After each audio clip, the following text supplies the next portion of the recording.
Bom dia, boa tarde, boa noite aí, galerinha do sétimo ano. Tudo certo com vocês? Então, essa vai ser a segunda parte da revisão sobre biomas brasileiros, certo? Na aula de hoje nós vamos dar continuidade aos biomas. Na aula passada, nós definimos o que é bioma. Eu falei para vocês que biomas são extensões de regiões de variações climáticas específicas, como temperatura, chuva, dentre outras características, como salinidade, pluviosidade e etc. Certo? E no Brasil, nós temos 6 biomas principais, certo? Que são Amazônia, Cerrado, Mata Atlântica, Caatinga, Campos do Sul e Banhados, Pantanal e os ambientes costeiros, certo? Esse bioma aqui, Campos do Sul e Banhados, ele também pode ser chamado de pampas, certo? Então temos Amazônia, Cerrado, Mata Atlântica, Caatinga, Campos do Sul e Banhados, que são pampas, e Pantanal. São os três principais. Ambientes costeiros são uma subclassificação dos biomas, certo? Mas os 6 principais são esses aqui: Amazônia, Cerrado, Mata Atlântica, Caatinga, Campos do Sul e Banhados, que são pampas, e Pantanal. Então nós temos aqui uma foto que eu tirei. Vamos visitar esse site agora sobre os biomas. Quem quiser o link, é só me pedir pelo Clésio, tá? Aqui nós vamos ter uma visita técnica onde a gente pode botar ó, bioma.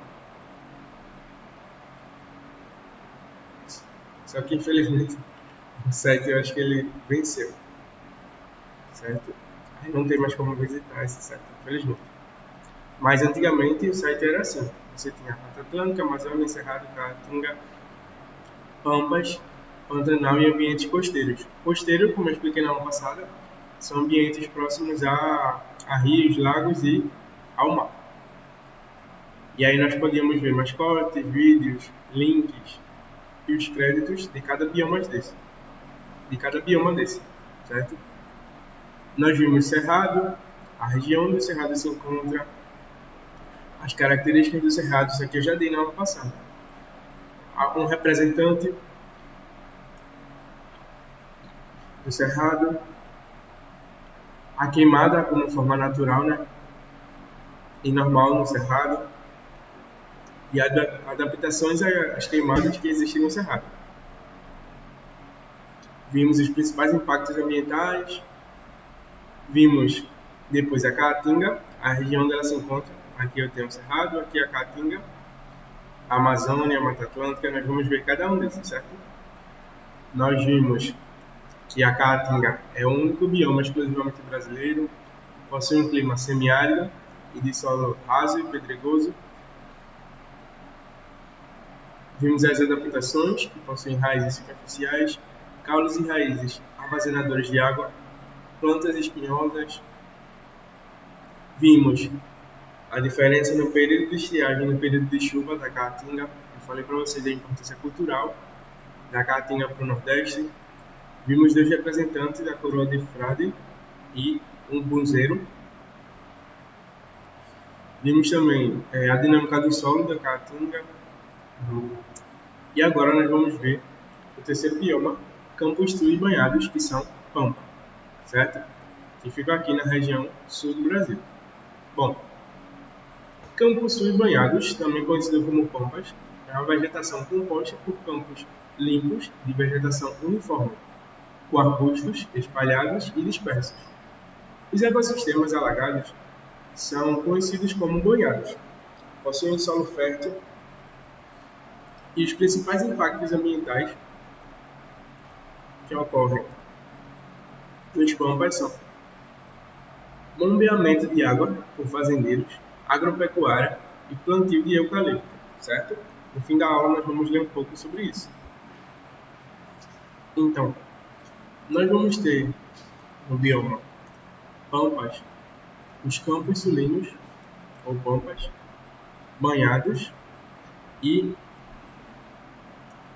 a arenização do solo, né? Ou seja, um solo cheio de areia. Nós vamos ler agora, estudar um pouco, sobre a monocultura do eucalipto e suas implicações, certo?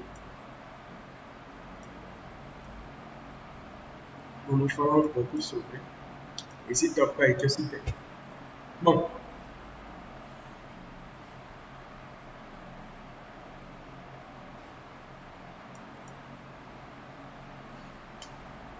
nós vamos falar sobre monocultura e o deserto verde. O eucalipto, ele é uma planta originária principalmente da Austrália e do continente da Oceania. Embora algumas raras espécies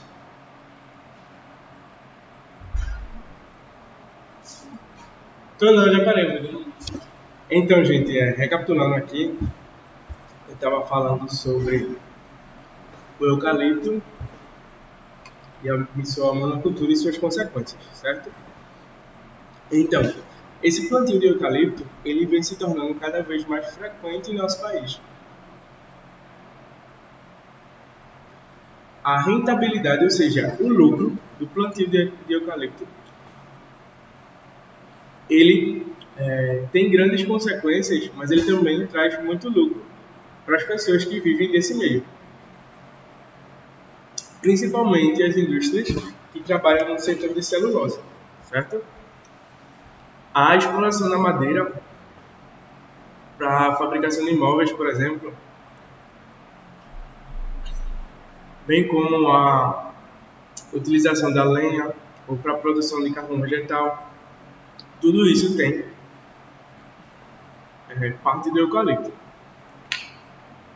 Bom, o eucalipto é uma planta originária principalmente da Austrália e do continente da Oceania, embora algumas raras espécies elas sejam das ilhas de Nova Guiné e do Timor, além das ilhas chamadas Ilhas Moluscas.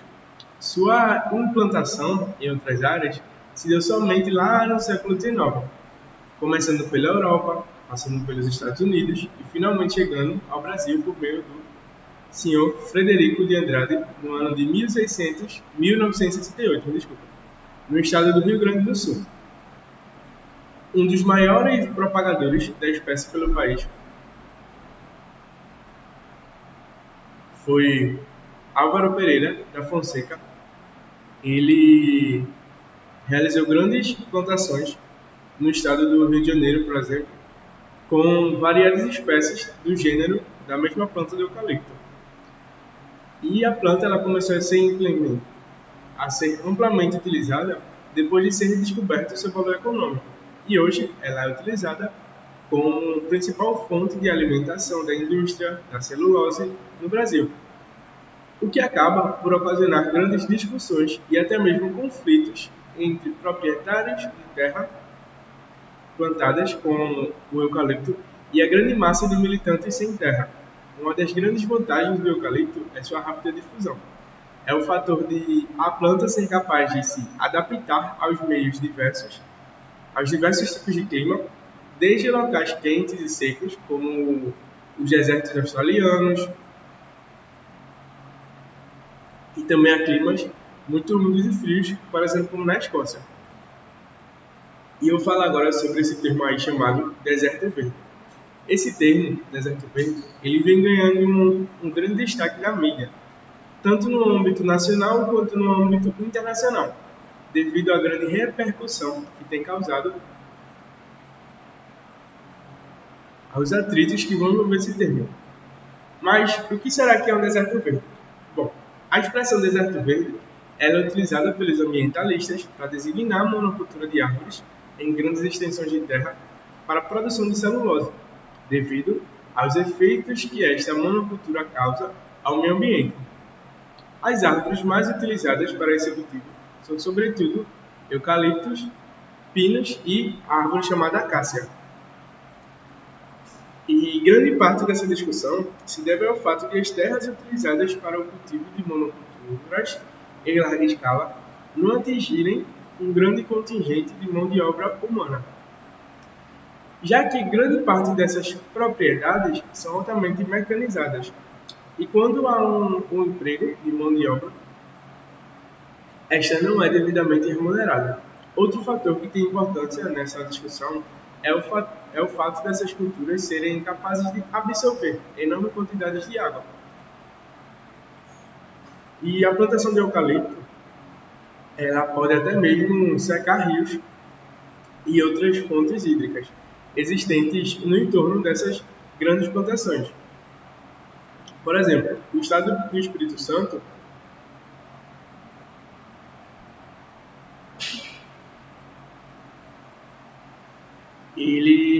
o eucalipto foi responsável por secar 130 córregos de água depois que o eucalipto foi introduzido lá na região do Espírito Santo, também a região dos Pampas.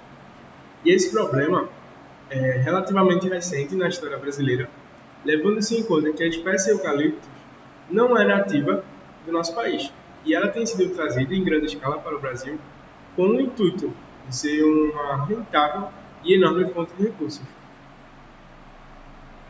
provindos especialmente da exportação da celulose, já que os principais fins para o eucalipto são a indústria moveleira, a indústria da celulose, a utilização como carvão vegetal e também como lenha. O gráfico abaixo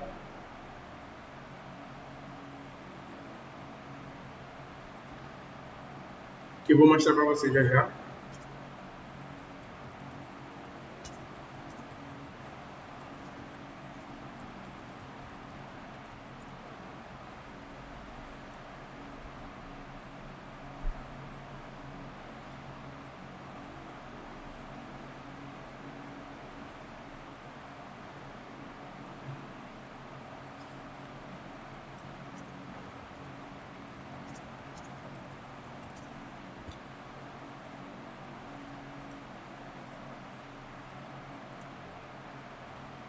Vou mostrar para vocês agora um gráfico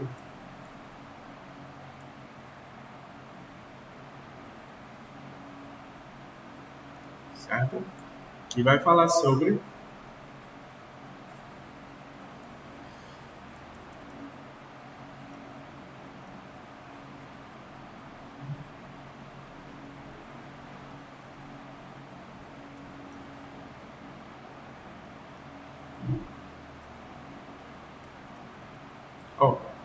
tá aqui o gráfico da área plantada no Brasil, certo?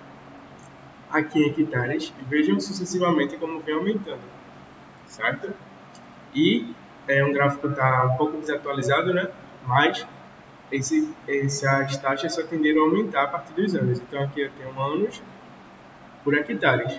Então, com o passar dos anos, a quantidade de eucalipto plantado só foi crescendo, certo? Vamos dar agora continuidade à discussão sobre os efeitos negativos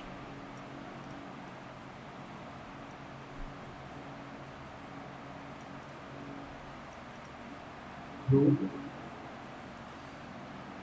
eucalipto.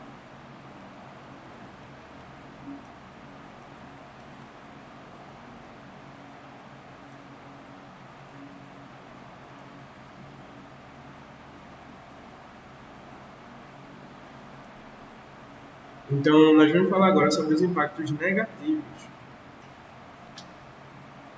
Uma série de problemas eles são gerados devido à exploração do eucalipto em grandes áreas, dentre as quais se destacam as indicadas abaixo que eu vou falar. A desertificação do clima e do solo na região dos Pampas. O ressecamento do solo e uma maior exposição à erosão. A diminuição da biodiversidade. A especialização da atividade produtiva. Então, percebam aí que eu citei 4 fatores da consequência do plantio desordenado de eucalipto: desertificação do clima e do solo, ressecamento do solo, de uma maior exposição à erosão, diminuição da biodiversidade e especialização da atividade produtiva.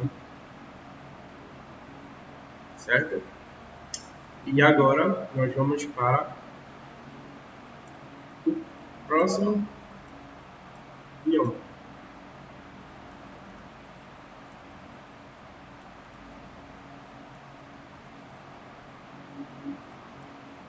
falar agora sobre a Mata Atlântica. Pensei uma região onde a Mata Atlântica ela ocupa, certo? Aqui eu tenho Cerrado, Caatinga e aqui eu vou ter Mata Atlântica. Inclusive aqui na região onde nós moramos, em Pernambuco, boa região aqui, próximo ao litoral, é Mata Atlântica, certo? Bom, lembrando que não precisa copiar, isso é para você prestar atenção nos tópicos para poder realizar uma boa prova. Na Mata Atlântica, está reduzida a menos de 10% de sua área total. A estatística mais exata atual é de 7,8%, é o que existe de Mata Atlântica na atualidade. Ele é considerado o bioma brasileiro que mais sofreu impactos ambientais dos ciclos econômicos da história do país. Por quê? Como está na região litoral, então as pessoas chegavam desde o descobrimento das Américas, né, da invasão dos portugueses nas Américas, as pessoas chegavam e desmatavam a região litorânea, ou seja, a região próxima ao mar. E aí todos os ciclos que vieram, que vocês aprendem na história, ciclo do ouro, ciclo do café, ciclo da cana-de-açúcar, cada ciclo desse, ela sofreu diversos impactos ao longo dos anos, certo? E dentre esses impactos, os principais impactos ambientais são a urbanização e a expansão agrícola. Urbanização é um conceito que vocês veem mais detalhadamente em geografia, certo? Mas basicamente, urbanização, que é o que vem na cabeça de vocês, é tornar aquele meio urbano, asfaltar, pavimentar.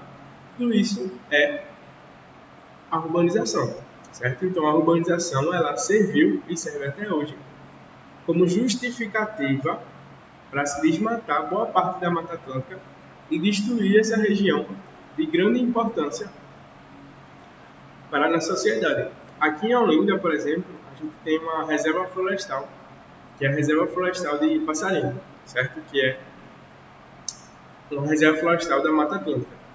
Fica aqui em Olinda, certo?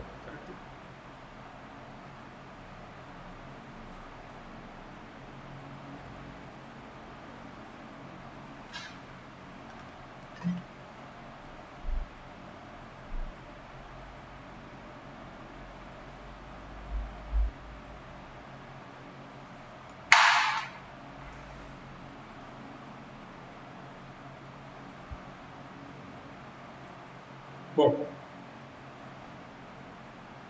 também é um bioma que teve a extinção de diversas espécies. Então, as atividades humanas, a fragmentação do bioma e o endemismo, eles facilitaram a extinção de várias espécies. Atividades humanas são também chamadas de atividades antrópicas, certo? Que são atividades que o homem faz. Fragmentação é uma partição da Mata Atlântica. Por exemplo, se você tem uma pizza e você quer fragmentar, você vai cortar a pizza em pedaços e vai separar os pedaços, certo? Isso é fragmentação. Você pegar algo inteiro e cortar em vários pedaços e aí você espalhar. Aquilo que estava unido vai se tornar fragmentado. A mesma coisa aconteceu aí na Mata Atlântica, onde as regiões da Mata Atlântica, elas foram desmatadas em grande parte, certo? E aí você tem um afastamento das regiões existentes da Mata Atlântica e o separamento dessas regiões. Então você desmata algumas partes como se você estivesse cortando algo. E aí você separou essas regiões e uma região que era toda unida, ela passa a ser fragmentada. Temos também o endemismo. O que é endemismo? Algo endêmico é algo que é exclusivo daquele local, certo? Algo exclusivo de um local é algo endêmico. A Mata Atlântica tem muitas espécies endêmicas, certo?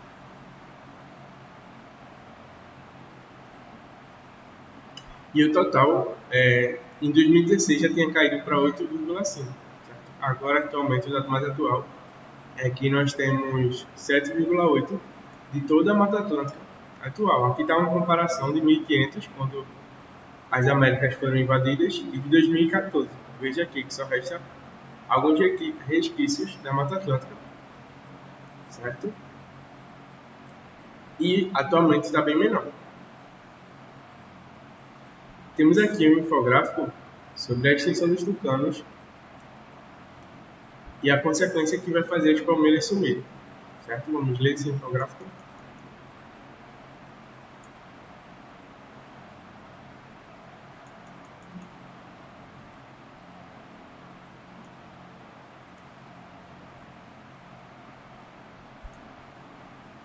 Ó.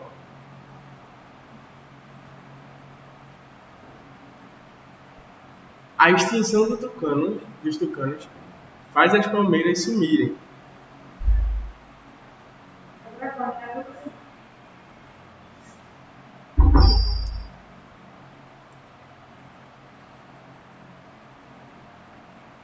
Nós vamos falar agora de como a extinção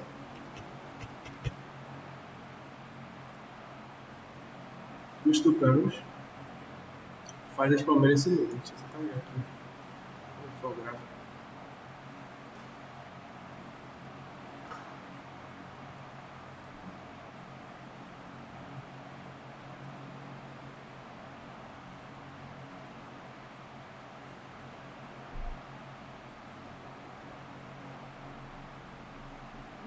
Ó.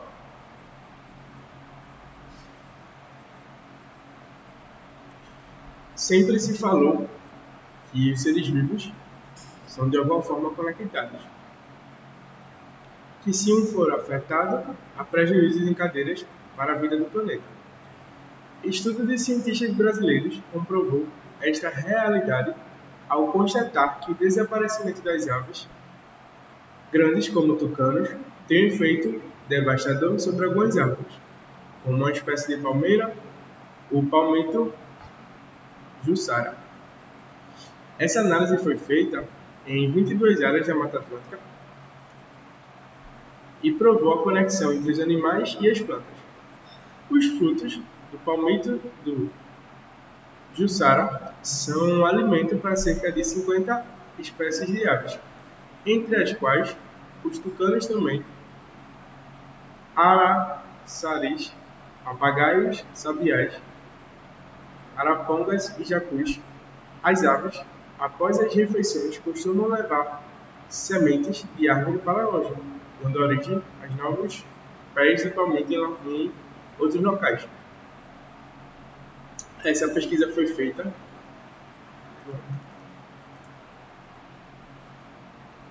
sob a coordenação do especialista em dispersão de sementes do Departamento de Ecologia da Universidade Estadual do Paulista, Unesp, chamado Mauro Galetti.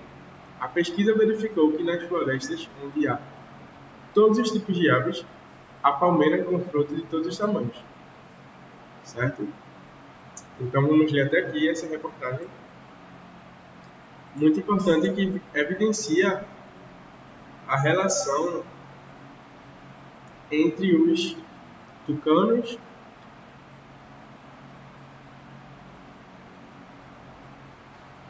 e as palmeiras, certo? E como a morte de um afeta a morte do outro. Bom, na aula de hoje nós vimos os pampas, né? Também chamados como os campos do sul banhados. Vimos suas características, que possuem vegetação composta por limpos de vegetação uniforme, com arbustos espalhados e dispersos. Vimos que os ecossistemas alagados são conhecidos como banhado. Os pampas possuem solo fértil. E vimos principalmente os principais impactos ambientais, que são bombeamento de água por fazendeiros, agropecuária e plantio de eucalipto. Algumas fotos aqui do campo sulino dos pampas, banhados e arenização do solo. Vimos um pouco sobre a Mata Atlântica. Vimos que atualmente a Mata Atlântica está em menos de 10% do seu estado original. É considerado o bioma brasileiro que mais sofreu impactos ambientais, certo? A partir dos ciclos econômicos do país. Os principais impactos ambientais são dois: urbanização e expansão agrícola, certo? E os fatores que contribuem para a extinção de espécies vão ser atividades humanas, fragmentação e endemismo. Temos aqui uma foto de uma reserva da Mata Atlântica, entre outros. 2 fotos comparando a Mata Atlântica em 1500 e 2014, né, mais próximo do atual. E vimos também as consequências da extinção do papagaio e, consequentemente, a diminuição das palmeiras, certo? Na próxima aula nós vamos ver Pantanal e a Amazônia, certo? Então, a aula de hoje era isso, gente. Obrigado e se cuida. Até a próxima.